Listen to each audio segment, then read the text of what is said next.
Olá, estamos aqui mais uma vez, Mauro e eu, no nosso canal do desenvolvimento, para fazer mais um episódio do nosso podcast para vocês. Hoje com uma pessoa muito especial para mim, na minha formação, hoje para dizer que também é minha amiga e que Mauro conhece aqui através um tanto de eu trazer um pouquinho sobre minha aprendizagem, Roberta Kovac. Muito especial ter você aqui, Rô, para falar, brilhantar aqui um pouco para a gente sobre família, vínculos e como o seu trabalho na ACT, especialmente, né, com uma base behaviorista, nos traz uma aprendizagem importante sobre emoções, sentimentos e as terapias contextuais.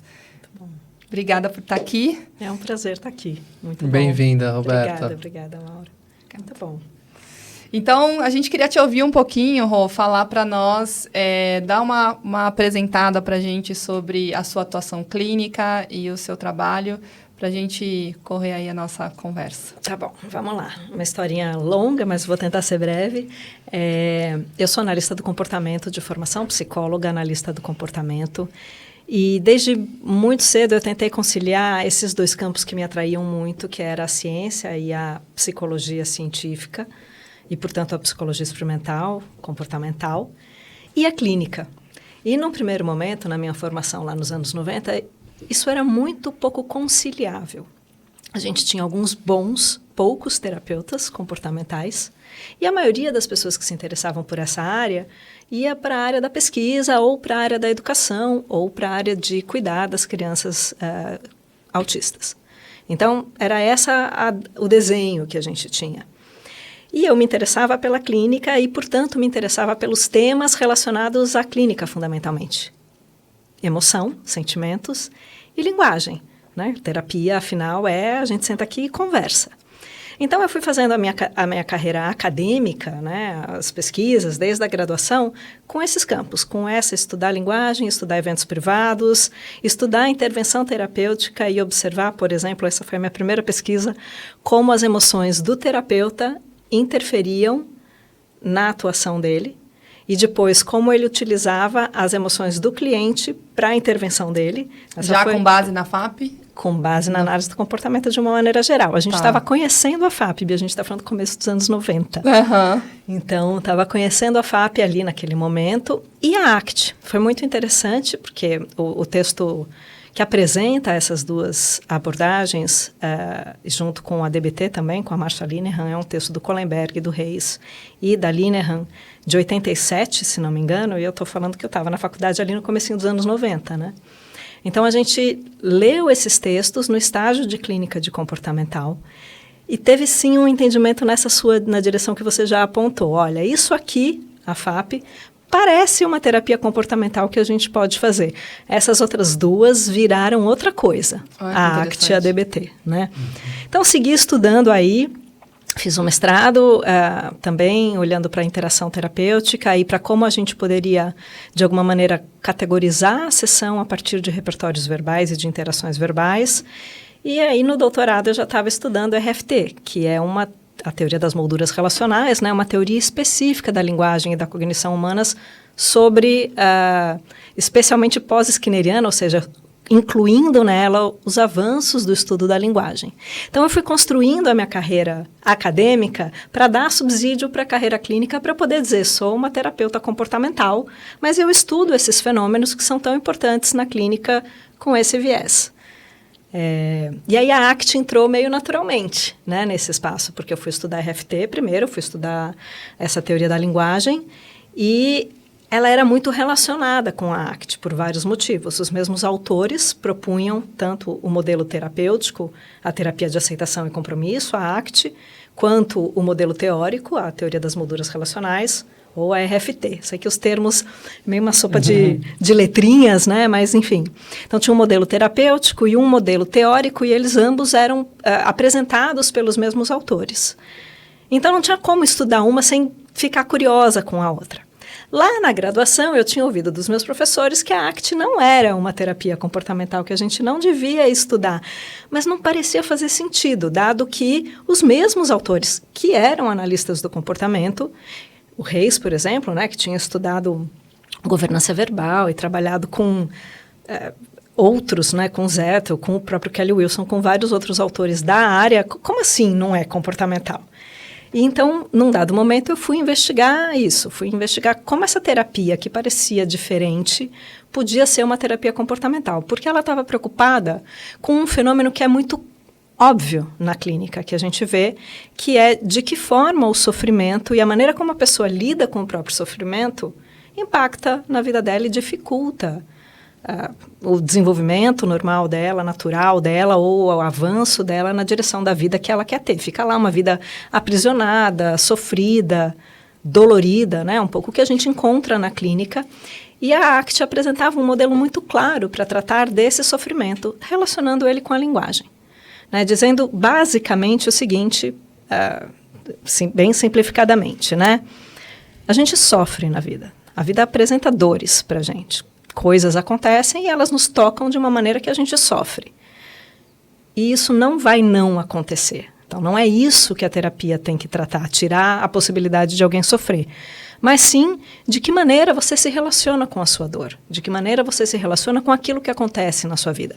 Essa não é uma prerrogativa da análise do comportamento ou da ACT, é uma prerrogativa filosófica, inclusive, né? Já aparece aí na história do conhecimento humano há muito tempo, a diferença é como você lida com aquilo que acontece com você. E a RFT, a teoria das molduras relacionais, ela vem contribuir com... A linguagem tem um papel importante nessa maneira como você lida com o seu sofrimento. A linguagem ela é muito útil, a gente está aqui, sei lá eu como, tecnologicamente, ondas levam a nossa voz para alguém e o que a gente fala impacta o comportamento dessas pessoas, impacta a experiência dessas pessoas. Como isso acontece? De que forma isso pode ser explicado e como a gente pode usar isso para melhorar, então, a maneira como cada um lida com o seu sofrimento. É isso que a RFT propõe e é nessa direção que a ACT se apoia para propor as suas intervenções. É interessante te ouvir, Rô, porque nessa parte, eu não sei o ano do seu doutorado, mas eu estava ali. E até no momento, né, em que uma parte estava falando, não, mas estudar isto é ser mentalista, né, e como a gente não sair de uma base behaviorista radical do que a gente, e da teoria da análise do comportamento, e poder unir esses, né, o que eles têm e conversam em comum, mas... Né, para a gente até passar para um segundo momento, mas é muito bonito ouvir você contar quantos anos de história tem para chegar no modelo e no formato do que a clínica, né, você faz hoje no seu trabalho, o que fazemos no nosso trabalho, pensando nos atendimentos, e entender que é preciso, né, a importância de sentir para deixar de sentir, né, sentir para ter um caminho de flexibilidade psicológica, de desfusão, e a gente depois entra nesses termos. Eu acho que a gente começou, o behaviorismo ele nasce com uma proposta muito honesta de, olha, vamos sair de dentro da pessoa e vamos olhar para a relação da pessoa com o fora, porque aqui, primeiro, a gente tem mais controle. A gente pode olhar e ver, eu, você e ela, a mesma coisa, mais ou menos. É justamente essa vacilada aqui que a linguagem entra depois. Mas o fenômeno está acontecendo. Mas tem ali um fenômeno acontecendo e a gente pode olhar. E mais do que olhar, a gente pode intervir, a gente pode tirar um pouco disso, colocar um pouco daquilo, experimentar, por isso é uma psicologia experimental, e avaliar que mudanças acontecem quando eu mudo isso ou quando eu mudo aquilo. Então, é uma proposta muito honesta, ainda mais se a gente pensar que o modelo inicial aparece lá em 1913, com o Manifesto Behaviorista do Watson, que a psicologia dominante tinha dois formatos. Tinha a psicanálise, que é introspeccionista, ou seja, olha para dentro e vê o que o dentro está causando de dificuldade para a pessoa, ou a humanista, ainda não era humanista, né? A Gestalt ali naquele momento, também olhando para o fenômeno, mas olhando para o fenômeno a partir da percepção da própria pessoa, né? E aí o behaviorismo fala, olha, vamos botar dentro da pessoa, vamos olhar para ela com o mundo, ela no mundo. E essa é a premissa que persiste, por isso que a gente pode dizer que a ACT é sim uma terapia behaviorista, porque persiste a ideia de que a ação do indivíduo só faz sentido num contexto ambiental. É nessa relação indissociável entre a ação e o contexto que eu posso compreender o que está acontecendo com aquele sujeito, com aquela pessoa, com aquele indivíduo. Então, não adianta eu olhar só para o contexto, mas também não adianta eu olhar só para o para o indivíduo. E essa é a nossa premissa. A gente parte daqui. Quem discorda disso não vai ser behaviorista, nem vai ser terapeuta contextual. Né? A gente parte de um pressuposto filosófico que sai desta compreensão, de que o fenômeno acontece nessa interação e ela é indissociável. Não posso olhar só para um e nem só para o outro. Então, acho que esse é o caminho. E aí a ACT faz sentido a partir daí. Mas a gente vai olhar para os processos internos. Não porque dentro da pessoa acontecem coisas mágicas que a gente não tem como saber fora. Mas porque sim, existe um fenômeno comportamental, que é a maneira como a pessoa aprende a relacionar eventos, e a linguagem é esse fenômeno de relacionar eventos. Quais eventos? Neste momento, sons, a coisas às quais esse som se relaciona. Né? Vocês podem me compreender porque a gente aprende no processo de desenvolvimento infantil, de desenvolvimento da linguagem, essas relações de coisas, num primeiro momento coisas com palavras, mamãe, caneca, microfone, televisão, computador, palavras e coisas. Então, isso é relacionar eventos, mas é uma relação especial de eventos, né? São eventos arbitrários. Isso aqui é caneca só para gente, que fala português. Outras línguas, então depende de uma combinação da nossa comunidade verbal para dizer quais palavras vão se relacionar a quais eventos. Esse é o fenômeno da linguagem. E aí, isso feito, eu posso tratar palavras como se fossem as coisas. Então, eu posso reagir quando alguém fala, cuidado, o carro. Foram só palavras, mas eu posso dar um pulo para trás e isso salvar minha vida se eu estiver atravessando a rua. Por isso, inclusive, para os pais é muito importante que os filhos aprendam a falar e a responder às palavras, né? A reagir à linguagem. Questão de sobrevivência. Mas isso significa também que, então, as palavras podem carregar funções dos eventos mesmos. E isso é importante, né? Justamente porque eu quero que, se eu falo cuidar do carro, alguém reaja como se o carro estivesse lá. Só que com o passar do tempo a gente aprende a falar de outras formas sobre nós mesmos, não só sobre o mundo, mas sobre nós mesmos. E aí é que o sofrimento pode se amplificar. Quando eu falo, por exemplo, eu sou incapaz, ninguém me entende, eu não sirvo para nada, ninguém gosta de mim. E por que alguém aprende a falar essas coisas sobre si mesma? A gente tem que olhar para o contexto e para a história de interações que essa pessoa teve. A gente aprende a falar, ponto. E o que a gente aprende a falar é o que está no mundo. Então, num mundo que hoje me mostra, por exemplo, o tempo todo, um feed que não para de correr, de pessoas lindas se divertindo, viajando, e eu estou aqui sozinha me sentindo mal, eu sou a pior pessoa do mundo. Ninguém precisa ter me ensinado e nem falado isso para mim. Essa é uma outra das grandiosidades da linguagem, que é a nossa possibilidade de gerar relações. Uma vez que a gente aprende a relacionar básicos eventos, eu posso relacionar qualquer coisa com qualquer outra. Eu posso derivar novas relações. Então, parte do sofrimento com o qual a gente lida não precisa ter sido diretamente ensinado, ainda que muitas vezes ele é. Né? A gente pode falar, por exemplo, dos contextos nos quais as primeiras relações verbais sobre si mesmas se estabelecem. Em geral, o contexto familiar. Né? E aí, uma família que fala sempre para uma criança, você é difícil, você não obedece. Sempre que ela desobedece, né? Mas o sempre é uma palavra que passa a carregar um peso da identidade da pessoa. Ou seja, as funções daquelas palavras passam a ser parte do que controla a própria pessoa e a própria maneira como ela se sente. E não uma descrição do comportamento. E não uma descrição. Mas um rótulo que lhe cabe e se veste. Né, exato, de uma forma. Carapuça que serve porque serve mesmo, né? Acho que essa é a dificuldade. Para isso que serve a linguagem, para que a gente possa mesmo tratar as palavras como se fossem as coisas. Eu lembrei aqui de um vídeo que a gente coloca no curso do nosso curso de desenvolvimento, que é uma pesquisa em que tem 3 formas e cada uma de uma cor. Então, uma bola amarela, um triângulo azul e um quadrado vermelho. E aí eles colocam, lembra? Um bebezinho de, sei lá, uns 2 anos, 3 anos, não lembro exatamente, para assistir esse teatrinho, que é uma das formas, tá tentando subir uma escaladinha ali, uma montanha, e aí tá o quadrado azul aqui, e a outra forma, o amarela, embaixo. E aí o quadrado fica tentando empurrar para ele não conseguir subir e o outro amarelo ajuda a subir, né? E quase 90% das crianças, depois quando eles mostram essas 3 formas, mostram, falar qual você escolhe. E a criança, quase 90%, escolhe o helpful guy, o que ajuda. E aí a gente faz, pensando até... eu já ouvi o Beto falando sobre isso, quanto as relações de equivalência, né, pensando na análise do comportamento, elas estão presentes nessa questão dos quadros, das molduras relacionais, e o quanto tem um significado para o amarelo de alguém que ajuda, exato, para a forma de alguém que ajuda, que acho que é um exemplo também sobre tudo isso. Né? E é um exemplo, inclusive, de como a gente aprende, Bia, porque a gente aprende relacionando coisas concretas.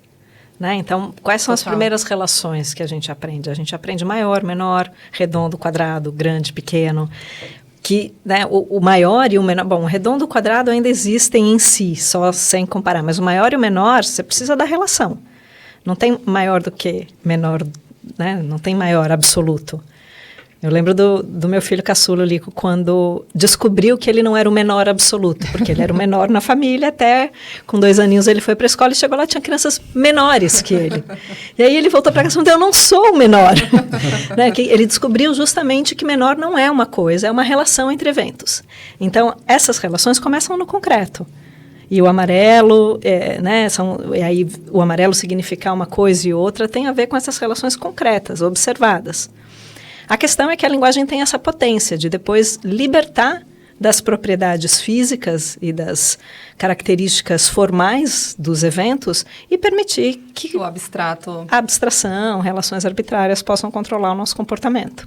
Eu vou dar um pulo do gato aqui no sentido de compreensão, mas a gente poderia pegar um adulto que gosta do amarelo ou que não gosta do azul lá que empurra o bonequinho e ter relação, né? Acho que a gente ampliando para a compreensão das relações nas famílias e um tanto do seu trabalho, de como essas relações vão se estabelecendo e muitas vezes é difícil encontrar a raiz né, do porquê que isso se estabeleceu e como essas relações de igualdade foram sendo construídas. Esse é um ponto crucial, Bia, na terapia, porque as pessoas vêm com essa demanda, inclusive. Eu quero saber por que eu penso isso.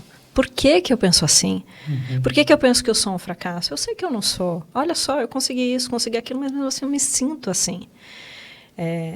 E isso para coisas mais genéricas, né? Mas se a gente pegar patologias bem específicas, por exemplo, uma pessoa que sofre de transtorno obsessivo-compulsivo e tem pensamentos aparentemente ridículos, ela sabe que não faz sentido ela apertar 10 vezes o interruptor para a mãe dela não morrer.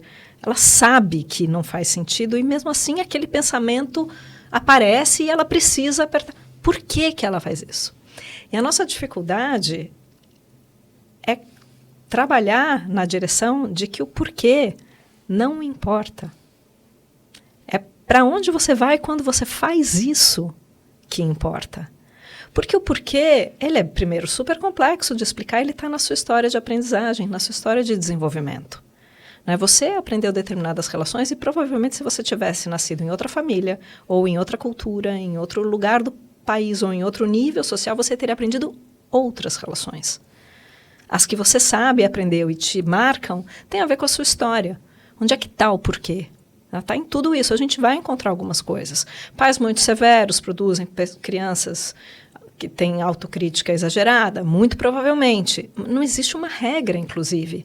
Tem uma probabilidade maior de o curso ser assim. Pais muito agressivos produzem crianças que podem ser tanto agressivas quanto distanciadas, né, afastadas do ambiente. Pode ser. Mas a gente nunca vai achar uma regra. A gente pode investigar um pouco naquele caso, o que aconteceu. Mas a resposta precisa de porquê a gente não tem. Tá lá na sua história. Você, esse corpo, esse organismo biológico, nesse contexto da sua vida, nessa família e nesses ambientes que você circulou, dentro desse contexto ampliado, que é a cultura que você vive, isso tudo explica o porquê.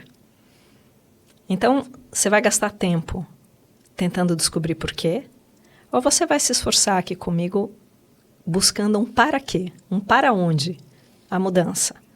Né? Essa é a parte difícil da intervenção, que funciona muito com famílias e casais, porque a gente consegue construir o para quê juntos. Né? O para quê é muito claro ali, é para melhorar o relacionamento, né? Falando especificamente da terapia de casal e de famílias.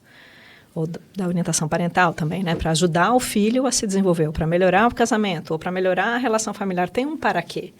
Então, gastar tempo fazendo a pergunta de por quê te leva para onde? Para onde a gente pode ir ao invés disso? Né? Essa é a direção do nosso trabalho. Sim. Talvez esse porquê que as pessoas buscam tem uma tentativa de uma resposta final ali, né, Roberto? Que muitas vezes é polarizado. E eu fiquei pensando em algumas coisas que você falou. Eu sou psiquiatra, né? Então eu estava ouvindo você falar.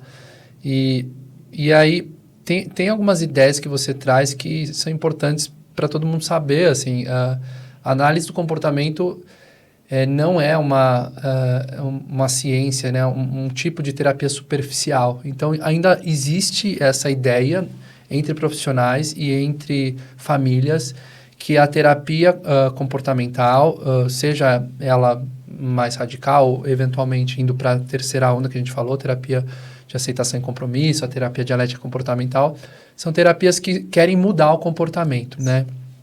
Então, na verdade, a ACT e a DBT, eles trabalham num contrassenso de organizar ferramentas que toleram, que aceitem o comportamento. Então, eles tentam ampliar a flexibilidade através de estudo, inclusive, e agregação de outras teorias, que eu acho muito incrível. Então, acho que esse é um primeiro ponto, assim, porque você faz nessa jornada de linguagem que também é integrativa com 1000 outras áreas, né? Da educação, do jornalismo, das psicodinâmicas, né? Então, estudo da linguagem dentro da análise do comportamento. Acho que esse é um primeiro ponto que é muito importante, porque as pessoas ficam com essa ideia de que ir na terapia comportamental, não é bom resolver isso, vamos no comportamental, não é bom saber da minha história, vamos na terapia psicodinâmica. Então, a gente ainda ouve isso e é uma ideia comum errada.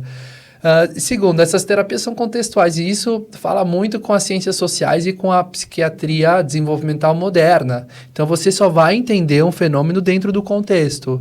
E cada vez mais a gente reforça isso para todo mundo. Então, o psiquiatra, né, o terapeuta, ele é um cara que ele tem que ser de campo. Então, ele tem que saber o que está acontecendo na escola, tem que saber o que está acontecendo em casa, tem que saber quem é aquela pessoa se relacionando com o mundo. E é muito comum ainda as famílias trazerem retratos e próprios terapeutas trazerem, na minha sala é assim. Então, um reducionismo da criança se relacionando numa sala. E é como se as pessoas não entendessem uma visão mais contextual mesmo, de um sistema. Então, a teoria bioecológica, as formulações diagnósticas de Samerov, todas elas vão integrando a psiquiatria desenvolvimental que você está falando. Então, eu acho muito legal falar da ACT aqui. E aí, nessa jornada de linguagem, a gente quer muito saber de você, assim, como que isso fica hoje, essa construção do simbolismo de quem eu sou, dentro das famílias, né? Das famílias modernas, das famílias que muitas vezes estão pouco com seus filhos, porque os filhos estudam muitas vezes em escola integral, ou muitas vezes eles estão mais na comunidade.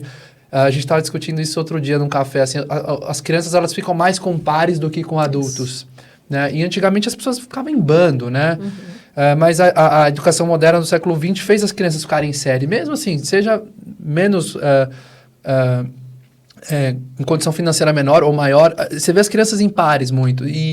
Então, onde que entra a família, né? E ao mesmo tempo a família cobrando pesado, assim, da gente, né? Saúde mental, pesado dos colégios, os colégios também. Então, como que é essa construção de linguagem ou de identidade nesses tempos, assim, nos últimos 20 anos que vem, né? A ACT, ela também, a DBT também, ela vai sendo construída dentro de um mundo muito diferente desses últimos 20 anos, né? Um mundo que demanda esses modelos terapêuticos, eu diria, logo de cara, porque é um mundo que exacerba o nosso sofrimento por vários aspectos. O principal deles é uma patologização do sofrimento de uma maneira exacerbada, né? Então, não posso sofrer. Não posso ter dor, tenho que estar sempre feliz, como está lá no Instagram, né? Essa coisa do mundo, mostrar um mundo real lindo, um mundo real não, um mundo social ali das redes sociais lindo, e se eu não estou aquilo, tem um problema comigo. Então, isso já é automaticamente derivado do que o mundo traz para a gente. Que é o mundo real, que ele tenta passar como real, é isso? Exato. É o mundo real, que ele, né, a representação do real lindo, né? Então, isso já é um criador de sofrimento automático. Para crianças, para adolescentes, para adultos, para todo mundo. E para idosos também, porque se sentem excluídos desse mundo de alguma maneira, né? Porque não pertencem. Então tem um balaio de gato aí de sofrimento, e não é à toa, eu acho, que essas terapias se desenvolvem nesse mundo, com um modo de tratar do sofrimento, justamente de incluir o sofrimento na experiência. Ele faz parte. Não adianta você achar que é sempre aquela coisa que está lá. Não é, ali é um retrato. E tem a ver um pouco com o que você está falando, dessa dificuldade de incluir o contexto na análise. Né? Parece que aquilo é a realidade. Não. Olha, eu já até vi uns novos vídeos que mostram isso, né? A pessoa super sorrindo, fazendo selfie. Parece que ela está num lugar incrível, e aí faz um zoom out e a pessoa está deprimida, com uma roupa horrorosa, só daqui para cá. Né? Então, já existe um pouco uma construção de que, veja bem, não é bem assim. Mas está difícil, né? É um período de mudanças com as quais a gente vem lidando, que a gente vai para várias camadas de análise, né? A gente tem que escolher qual que a gente vai analisar. Eu não vou entrar na análise social, e é óbvio que tem uma análise de um sistema que bota a gente para correr, para competir, para consumir, para ter, para buscar, para correr, para passar na frente do outro, enfim, né? Isso está dado como quase um modo de sobrevivência num nível de sistema muito maior que o nosso. E aí sobra para os atores, né, de um nível menor, que é a família, a educação, os profissionais da saúde, cuidar do efeito desse sistema nos indivíduos. Né? Então, a gente tem aqui alguma coisa que me exige e demanda um desempenho que eu não dou conta de ter, eu me sinto mal, eu sofro, eu tenho ansiedade, eu tenho depressão, eu tenho tristeza, eu tenho raiva, quero quebrar tudo, né? Cada um ali se manifesta de algum jeito. E esses outros atores, num nível mais intermediário, que é onde a gente se coloca, tentam lidar com esse problema. Com um enorme desafio, né? Porque por mais que a gente inclua o contexto imediato, onde a criança, onde o adolescente se inserem, a gente não tem acesso a esse modo de funcionamento sistêmico que está adoecendo as pessoas. Então, a gente precisa lembrar disso na nossa profissão e no nosso trabalho, para, inclusive, ajudar a tirar o peso culpa mesmo, né? A culpa da escola, ou a culpa da família, ou a culpa... Esses também estão inseridos num contexto maior que está produzindo sofrimento para todo mundo. Mas, dado que essa é a realidade, o que a gente pode fazer? E aí, o caminho de olhar para a criança que sofre ou para o adolescente que sofre dentro de um contexto maior é fundamental. A gente não vai dar conta do contexto amplo e gigantesco, sim, mas um contexto maior é fundamental. A gente tem avanços, eu acho, e aí, enquanto você estava falando, Mauro, eu lembrei de uma ideia que é muito cara para a análise do comportamento, que é olhar para os fenômenos não na sua forma, mas na sua função. Então, família não é pai, mãe, filhos, avô, avó, tio, cachorro, gato, galinha, né? Não é isso. Quer dizer, pode ser isso, mas qual é a função da família? Qual papel a família ocupa? E aí, a formação dela, a forma dela pode ser inúmera. Já foi, como você disse, já foi muito mais coletiva, inclusive. Né? A responsabilidade pelo desenvolvimento da criança era de grupos maiores. Né? E agora sobrou para um grupo pequeno. E agora, mais agoramente, esse grupo pequeno, que é o pai e a mãe, que já não inclui mais tanto avós e tios e primos e vizinhos, não. E se estendeu para a escola, porque esse pai e essa mãe não têm tempo, porque eles estão lá naquela corrida louca do mundo. Então, quem está cumprindo essa função? Que é a função de criar um contexto no qual essa criança pode desenvolver alguns comportamentos muito importantes, como amar, como odiar também, como respeitar, como cuidar, como pertencer.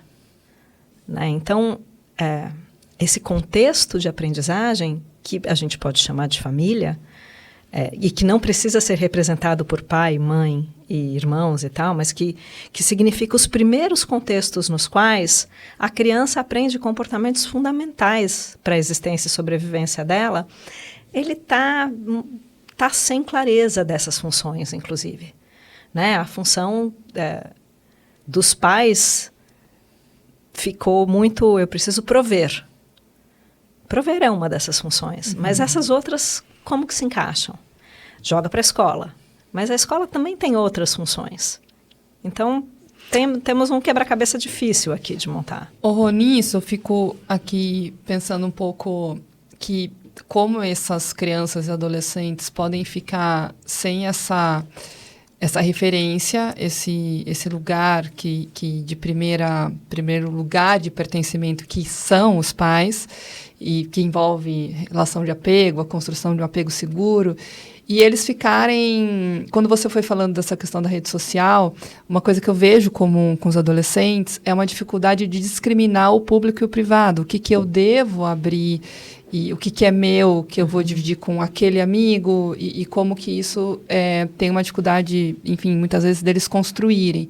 E eu vejo a importância, né, eu faço um caminho de construir pensamento crítico sobre aquilo em cima de valores. E aí, entrando um pouquinho na ACT, né, quais são, falar talvez objetivos, mas pensando em flexibilidade psicológica, em desfusão, para você falar um pouquinho disso e como que isso se configura na família e essas possibilidades nas relações e nos vínculos. Trabalhar com isso, né? Assim, o significado e como a gente acaba construindo uma possibilidade deles se terem uma referência, deles se sentirem pertencentes, apesar de ter uma construção ali que pode ter sido falha ao longo do caminho. Então, deixa eu tentar organizar um pouco aqui, porque você foi falando, eu lembrei de um autor que é muito caro para nós duas, que é o Felipe Herrié, que fala lá da história da vida privada, e eu fui viajando na construção da vida privada. E só lembrar que já foi muito diferente o que era o público e o privado. Né? E, de fato, esse é um problema hoje, tanto a exposição às redes sociais e aí a própria exposição de coisas que não poderiam, não deveriam ser publicadas, né? se tornar públicas, e também um pouco de uma construção, uma outra variável de construção, porque sabe aquela ideia de, nossa, mas como que meu filho saiu assim? A gente é assado. Foi a escola. Agora já não é mais a escola, são as redes sociais. Estou lidando com uma mãe que se surpreende com uma característica machista, conservadora do filho. Da onde vem? Vem das redes sociais, não vem de casa. Então, como é que isso pode acontecer? Então, de fato, esses limites estão perdidos nesse momento. E aí o que a gente precisa construir como possibilidade terapêutica é justamente, a gente chama de flexibilidade. Parece que a gente está sem limite, mas tem outras coisas sendo consolidadas aí. E tem uma força mesmo, um enrijecimento de padrões muito polarizados, como você falou, Mauro. Agora há pouco você usou essa palavra e eu tinha já pensado nisso. Antagônicos e binários, né? Certo, errado, isso, aquilo. Bom e ruim, direita e esquerda, né? A gente pode ficar pensando com uma simplificação, acho que você usou essa palavra também, né? Da complexidade do todo. Sim. Né? E quando a gente faz isso, a gente se enrijece ou num extremo ou no outro. E não precisa ser no extremo, em qualquer lugar da escala que você se enrijece sem enxergar os 50 tons, é um problema. Traz conflito, traz dor, traz embate, traz inclusive não pertencimento, porque se eu sou aqui, você é ali, a gente não tem a ver, somos opostos. A gente está perdendo a capacidade, falando em termos da teoria das molduras relacionais, de emoldurar diferenças. As diferenças estão se tornando relações de oposição. Né? Tem aí alguns textos bem bacanas já sobre isso, tanto na política quanto na clínica, do De Rose, do Dietrich, enfim, tem alguns textos daqui mais da área comportamental que explicitam como essas relações de oposição estão se fortalecendo em detrimento ao espaço da diferença. Quando eu falo que eu sou diferente de você, não significa que eu sou oposta a você, mas agora é esse o sentido das coisas nas relações. E isso, por um lado, cria o pertencimento com os iguais e gera o afastamento e hostilidade com os diferentes ou opostos. Então, esse é um problema que a gente está tendo que lidar. E na clínica, lidar com... É um pouco abrir o foco, pensar na câmera aqui, né? Tem um zoom fechadinho, abrir o zoom e enxergar as complexidades, né? Não simplificar o contexto, não falar essa criança é sempre assim, não. Ela é assim quando? Em que situação que ela funciona assim? E aí o que acontece depois? Essa é a nossa análise básica. No mínimo essas 3 informações, o que está acontecendo, o que ela faz e o que acontece depois. Mas a gente precisa ampliar mais esse escopo e falar, quando ela faz assim, isso que acontece depois impacta como ela? E depois? A médio prazo, a longo prazo, o que vai acontecer? É melhor ou pior para ela? Esse é o trabalho de construir flexibilidade psicológica com a criança, por exemplo. Onde você quer chegar? Você quer pertencer a esse grupo? E aí, então, quando eles te distratam, você agride todo mundo? Você se sente aliviado? Você se sente vingado? Mas e depois? Então, ampliar o contexto, tanto para incluir outros atores e outras variáveis que estão ali interferindo, quanto também permitir que a pessoa possa estar mais sensível a consequências atrasadas, a consequências posteriores, que ela, principalmente a criança, tem mais dificuldade de enxergar. Mas também os adultos, né? Certamente, quando a gente faz orientação parental, a gente percebe que os pais estão muito sob controle do imediato. Quero me livrar desse problema. E... Roberta, e dentro desse campo que você está trazendo, vamos indo para uma prática clínica, até para algumas pessoas que passam situações aqui que a gente conversa, assim, nos 10 últimos anos, quais são os problemas que as famílias trazem, né? Qual é, assim, ele não estuda, ele só fica no quarto, ou, na verdade, ele não se conecta? O que está acontecendo, assim? Qual que é a demanda em geral? Vamos pôr, assim, de família de adolescentes em geral, assim, dos 10 últimos anos que você atende. Você vê algum padrão? Você vê algumas situações que se repetem nessa década, digamos assim? Eu acho que, assim, teve um período ali que, infelizmente, tende a se repetir, que foi muito claro de um antagonismo político aparecendo nas famílias de adolescentes e jovens adultos, né? Então, por exemplo, como é que eu posso lidar com os meus pais que vão votar no candidato tal se eu sou homossexual? E esse candidato falou que vai bater, vai matar, não sei o quê. Então, essa questão virou um problema de família. Mas fora essa especificidade pontual, que tem um conteúdo político, infelizmente, incômodo, mas meio tacanho que a gente está tendo que lidar na nossa cultura, os outros problemas, Mauro, eu acho que são exacerbação de problemas que sempre existiram. O adolescente se isola, ele só fica no quarto, e agora ele só fica no quarto no celular, ele só fica na rede social, mas ele continua isolado da família. Ou ele não quer fazer nada, ele não se responsabiliza pelo que ele faz. Mas de diligência, assim, né? De esforço. Exato, de pouco interesse em se responsabilizar mesmo por aquilo que é da competência do adolescente. E é muito difícil ajudar os pais a perceberem que se aquele adolescente não aprendeu que ele faz coisas e as coisas têm consequência quando ele era criança, ele não vai derivar isso do nada na adolescência. E é ele quer que a gente ensine na terapia. Do nada. E no fundo é um pouco isso que a gente acaba criando contexto para o adolescente aprender, mas junto com os pais. Eles precisam também aprender isso. Se deixarem o adolescente sofrer também. Aí tem essa outra questão, né? Porque a criança lá não aprendeu a se responsabilizar pelas suas consequências, das suas ações, porque ela não podia sofrer. Porque ela não podia se frustrar.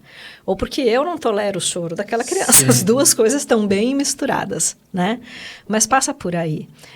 Tem uma radicalidade, eu acho, e eu espero que a gente chegue, né, na ideia do pêndulo, em algum momento a gente chegue ali pelo caminho do meio, que é também um modelo anterior de parentalidade, era de ausência e de total cobrança, né? Total responsabilização. Você se vira aí, você que faz.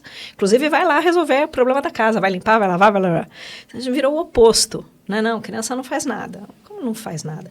Óbvio, dentro, né? Lembrando lá do nível cultural, dentro de uma camada social, né? Tem criança que começa a trabalhar com 7 anos de idade, então outro problema.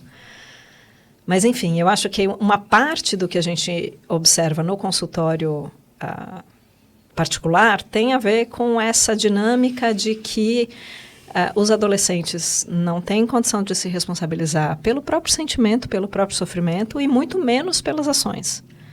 Né? Então, eles sentem tristeza, sentem raiva, sentem não pertencimento e culpam os pais. Então, a gente vê conflitos muito grandes.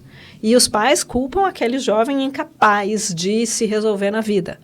Né? Como se a incapacidade do jovem tivesse brotado naquele momento. Né? Então, acho que essa é uma problemática consistente nos últimos anos. E a transformação disso, essa é a questão, né? Esse é o nosso trabalho. Mudança dos papéis, talvez. Essa clareza de que o sofrimento faz parte e que não dá para você, como pai, prevenir e impedir o sofrimento do seu filho. E quanto mais você faz isso, menos apto ele está ficando para aquilo que você também está aqui cobrando ele de fazer. Então, acho que esse é um primeiro trabalho que passa por tanto a gente dar suporte para os pais para aguentarem os momentos mais desafiadores do sofrimento do filho, falando, esse é o caminho, vocês estão ajudando ele a longo prazo. E cada vez que você cede e bota o adolescente, sei lá, cria uma punição, uma relação, faça isso, isso, aquilo, e então você tem acesso ao seu celular. Não fez, não tem? Por exemplo, uma condição desse tipo. E aí o adolescente começa a sofrer e os pais não sustentam. O que está acontecendo quando vocês não sustentam? Quando você cede, quando você é inconsistente nas consequências que você apresenta para o seu filho, ele segue aprendendo que nada do que ele faz tem consequência, porque uma hora tem, outra hora não tem, aí daqui a pouco muda. Não é exatamente o que você quer ensinar. Então, ajudar os pais a sustentarem uma consistência, mas eles precisam aprender que consistência, e para isso eles também precisam estar mais flexíveis, porque sentir aquilo que eles sentem não é bom e, no entanto, faz parte da experiência da paternidade. E como é que você permanece com isso que você sente, que é tão angustiante, sem voltar atrás, sem fazer aquilo que atrapalha a sua relação com seu filho. Então, é um treino de flexibilidade dos pais, a própria flexibilidade, né, de poder ficar com aquilo que parece desagradável. Onde é que está o desagradável? Está na palavra, é uma emoção difícil de ter, mas está aí. Ela é sustentável. Quando você tenta se livrar dela, que é o que a gente chama de esquiva experiencial, quando você tenta se livrar disso e faz alguma coisa para acabar logo com essa agonia, é o momento que você está de novo enrijecendo o seu repertório, fazendo de sempre e não fazendo o novo. Eu vou resgatar aqui, e até porque você está falando disso agora, desses processos, né, Rhoda, você está falando de flexibilidade, desses processos da ACT, pensar nessa, como falar e construir valores vai ao encontro de construir esse caminho. Eu te trouxe isso junto com outras coisas, mas a gente poder te ouvir um pouquinho falar disso, que tem a ver com esse trabalho, né? Então, porque a gente começa com essa ideia básica de que eu tenho tentado evitar alguns desconfortos emocionais e, para evitar esses desconfortos, eu faço coisas que, num primeiro momento, são aliviantes, mas a médio e longo prazo tem produzido esse meu sofrimento. Então, o terapeuta vai tentar ajudar a pessoa a entender que eu vou ter que ficar com isso. E aí eu vou ficar com isso em nome do quê? Terapia virou masoquismo agora, né? Tem que gostar de sofrer? Não, então a gente trabalha com essa mudança na direção do que é significativo para você. Quando a gente trabalha com a terapia familiar, é em geral em nome de um melhor relacionamento entre essas pessoas que estão aqui. De melhorar a relação. Então, eu vou ter que fazer isso com meu filho, ou eu vou ter que fazer desse outro jeito com meu pai, falar desse jeito. Para quê? Para melhorar a relação. Esse é o nosso primeiro valor colocado aqui. Então, uma das coisas que a gente vai tentar fazer logo de cara é identificar se é comum esse desejo de que o relacionamento melhore. Se isso é importante para todos. Se isso é importante para todos. Se todos concordam que isso é um valor, junto com um outro que a gente às vezes tem que cavocar, e é muito doído quando... É muito doído na relação de casal, mas quando é uma relação de família, então, e eu já passei por isso algumas vezes, que é quando eu faço uma pergunta logo na primeira sessão, que é: estou entendendo, estou ouvindo todos esses problemas, todas essas dores, todos esses conflitos, mas o que tem de bom em ser vocês, esse grupo? O que mantém vocês unidos? O que faz vocês quererem estar aqui para melhorar? E aí não vem resposta. Então, esse é um começo muito dolorido, né? Tipo, não tem nada de bom nesse momento, não tem nada de bom. Em geral, não é verdade. Porque senão eles não estariam aqui na terapia, né? Ou, enfim. Tá difícil de olhar, né? Exato, o texto da luz azul. Exato. Eu não quero nem ver, porque se eu ver aquilo que tem de bom, está tão distante. Então... E o que é que tem de bom que me mantém? Não, só estou com raiva. Enfim, é difícil. Já tem uma dinâmica de birra, assim, birra, né? Se eu falar que tá bom, Exato, eu perco a competição. Exato. No casal, isso é muito claro. Né? Se eu fizer de um outro jeito, vai parecer que eu que estou errado. Aí vem aquela pergunta senso comum básica: você quer estar certo ou você quer ficar casado? É um pouco isso, sim, né? Você quer estar... O certo ou errado é a rigidez. Sim. E ele pode ser defendido com unhas e dentes. Vocês estão fazendo isso. Para onde vocês estão indo? Agora, se a gente colocar na perspectiva de direção, não o estar certo ou errado, mas o ter um bom relacionamento como um valor. Ser uma boa parceira, parceiro, filho, mãe, para esses outros seres que estão aqui, como um valor. Aí a gente muda a perspectiva. Então é fundamental esse trabalho, porque senão fica... Vou sofrer, vou lidar com o meu sofrimento, vou ter que dizer que eu que estou errado, para quê? Né? E o para quê é o valor. Lembra que eu falei logo no começo que a gente não vai tanto se ater a responder por que eu sou assim, mas para quê e para onde eu vou.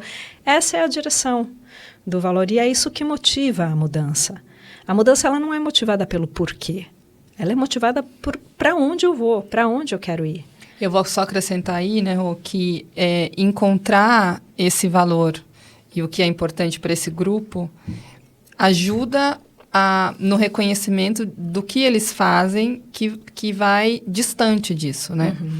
E então, como a gente suporta esse sofrimento e deixa essa rigidez para ir ao encontro do que eu posso fazer, que está aí falando sobre esses valores e sobre esse desejo de manter esse grupo e melhorar essas relações. E no limite, se conectar com outras experiências subjetivas mesmo. Amorosidade, pertencimento, respeito.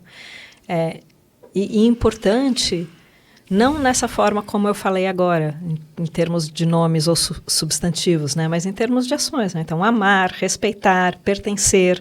Como é que eu faço para isso? Esse fazer já é valoroso. Né? Então, à medida que a gente vai trabalhando com valores, são esses os comportamentos que vão sendo fortalecidos. Comportamentos de apoio, de cuidado, de ajuda. De novo, eu estou falando nomes, esse é um problema da nossa linguagem. Né? Porque quando a gente apresenta isso como nomes, parece que são coisas que eu tenho. Eu tenho amor, eu tenho respeito, não são coisas que a gente tem, são comportamentos, né? E a gente tem muita dificuldade de ensinar isso para as famílias. Respeitar é ação, e é ação conjunta, é interação. Uhum. Amar é interação. E essa importância de descrever, porque às vezes eu acho que as pessoas ficam muito distantes de discriminar esses comportamentos e entender. E eu tive uma experiência falando sobre pertencimento de um adolescente que queria pertencer a um grupo específico. E aí, quando a gente começa a destrinchar e entender o porquê que ele quer pertencer, e ele descreve muito de como esse grupo se comporta, não tem nada a ver com ele. Então, por que você quer pertencer, né? Que significado esse grupo tem? E a importância da gente entrar nessas, né, de conseguir descrever o que você observa e quero porque é um grupo que se destaca, mas ele tem a ver com você, né, com o que você acredita, com seus valores. Uhum. E aí ajudar essa adolescente a enxergar que valores têm a ver com aquilo que ele quer sentir se aproximando. Então, o que é isso? É só aparecer? É só chamar atenção? Pode ser. Mas será que é nessa direção que você quer ir? Isso é importante aí para você? Por quê? Para quê? Né? Para onde isso te leva? Parece tão simples, né? Mas é tão complexo toda essa comunicação que você trouxe aqui no podcast e no vodcast também. E as pessoas falam muito pouco, né, Roberta? Assim, as pessoas conversam, de fato, sobre experiências passadas, internas. Acho que as pessoas se vulnerabilizam um pouco ainda. E então fico com essa reflexão, assim, quantas famílias realmente conseguem conversar e onde são esses espaços, né? Esses espaços de conversa. E a gente está chegando no final do nosso podcast. Eu queria fazer uma pergunta final, depois deixar para a Bia também fazer pergunta, que é como a gente ajuda as famílias a terem relações ou ajudarem seus filhos a terem relações mais genuínas, mais reais por aí, né? Então, se tem algum tipo de caminho ou dica, né, nessa ajuda de construção de relações genuínas. Eu acho que você já falou o ponto principal, Mauro. Eu acho que o nosso papel passa por ajudá-los a se comunicar melhor, ajudá-los a falar sobre si e sobre o que ele está sentindo e também a perguntar sobre o outro e sobre o impacto que aquilo que ele faz tem no outro. E parece simples, mas não é. A gente não aprende a falar desta forma naturalmente. E essa é a maneira mais genuína. Então, por exemplo, um casal que está com um problema no relacionamento, porque o marido se percebe tendo, ou a mulher, tanto faz, ou o que quer que seja a configuração do casal, se percebe tendo desejo ou fantasias com outras pessoas. O que eu faço com isso? Enxerga, vê como é que isso cabe. Isso está na direção do seu casamento? Isso cabe aqui? Não cabe? Como é que você conta para o outro sobre isso? Porque é sobre você e não é feio. É estranho, talvez não seja comum, mas é você. Então, eu peguei um exemplo bem típico de terapia de casal, mas isso serve para qualquer dificuldade em relacionamento. O que é isso seu, que parece que não pode aparecer? Porque pode. Essas pessoas que estão aqui precisam aprender a lidar com você da maneira como você é. Então, a gente favorece isso na clínica. Se mostre, se vulnerabilize, fale sobre você. E a gente ajuda os outros que estão no contexto a ouvirem e a receberem isso num primeiro lugar, notarem a sua própria reação a isso. Não, mas isso não pode. Não, mas isso é errado. Não, mas não pode ser assim. Nota essa reação. Conta sobre ela. Mas sem impor essa reação. Porque tudo bem, também é natural para o pai falar, não, mas não pode ficar no quarto o dia inteiro. Natural que você sinta e pense isso. Conta para ele.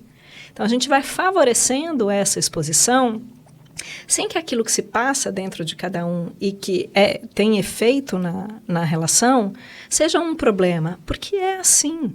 É assim que esse jovem se sente, é assim que essa mulher se sente, que esse homem se sente, que essa criança se sente. E é esse o impacto que você, criança, mulher, homem, produz no outro. E vamos só olhar para isso, um pouco do que você estava falando de descrever ou discriminar, Bia. Vamos olhar para isso. E vamos ver o que a gente pode fazer com isso, porque isso já está aí. Não adianta fingir que não está. Não adianta esconder. Então, o contexto terapêutico, ele tem essa função. A gente explicita essas coisas e a gente cria um ambiente seguro no qual isso pode aparecer. E esse é o desafio para o terapeuta de casal ou de família. Garantir que esse seja um ambiente seguro onde isso pode aparecer. Então, a gente tem que estar muito atento às nossas dificuldades, aos nossos limites, aos nossos vieses, porque eu vou achar que uma mãe está mais certa porque, afinal, eu sou mãe. Como é que eu lido com isso, né? Eu já me vi várias vezes falando para o filho, olha, é muito difícil para mim entender o que você está falando, porque eu sou mãe. Então, me ajuda. Tá? Me boto no papel de mãe. Me ajuda a entender isso que você está falando. Porque quando você fala assim, eu ouço dentro da minha capacidade de ouvir que eu sou sua terapeuta, mas eu também sou mãe. E eu estou ouvindo um filho desprezando a mãe. Isso me dói aqui. Então, se a mãe não está ali, eu ajudo ele a ver o impacto que ele produz, provavelmente, na mãe dele. E eu pergunto, isso é o que acontece comigo. Como é que acontece com a sua mãe quando você faz isso? E se a mãe está lá, é melhor ainda, porque aí você fala, como é que acontece com você? Conta para ele. Enfim, criar esse espaço seguro, cuidando da atenção aos nossos vieses, às nossas emoções e às nossas limitações, para criar pequenos avanços. Lembrando que tem um contexto maior ali que a gente não muda, né? Eu ia falar que eu fico pensando, né, na construção terapêutica para chegar nessas possibilidades e talvez em outro momento você falar para a mãe que você também já foi adolescente, Exato, né? Exato. E que você lembrar lá, inclusive, lembrar que ela já também foi. É, Perfeito. Exato.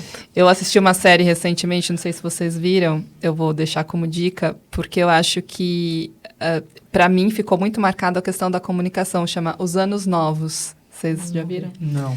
E que é um casal, e são 10 episódios, que ele vai mostrando... eles pulam um ano. Então, todo episódio acontece um ano depois, acontece de novo, um ano depois de novo, um ano depois de novo. E para nós, terapeutas, é muito rico. Ainda gostaria de discutir a série em algumas questões específicas, porque essa questão de como eu comunico o que está aqui dentro. Uhum. E mesmo que eu comunique, não necessariamente o outro vai entender o que eu estou dizendo. Uhum. E ainda mais se não tiver diálogo e, de repente, uma coisa estoura, alguma coisa acontece ali. Então, acho que essa mensagem de auxiliar essa comunicação de grupo e que também, né, como é que como é que a gente vai pedir isso para os seus pais? Como você vai introduzir também esse trabalho que a gente faz, que passa por estas tantas coisas que a gente só pincelou, né, Rô? Que daria algo muito maior. Queria te agradecer muito, muito especial, essa 1 hora ao seu lado e que a gente possa ter outros momentos. Foi muito bacana também, eu acho incrível a iniciativa de vocês, acho que é uma joia mesmo a gente poder levar um pedaço de um conhecimento que pode ficar tão restrito e limitado de uma maneira mais acessível, de um jeito que dá para ouvir no carro e tal, já que a gente falou que esse mundo é louco e que a gente não tem tempo para nada, né? Então, eu agradeço essa oportunidade também. Obrigado, Obrigada. Roberto.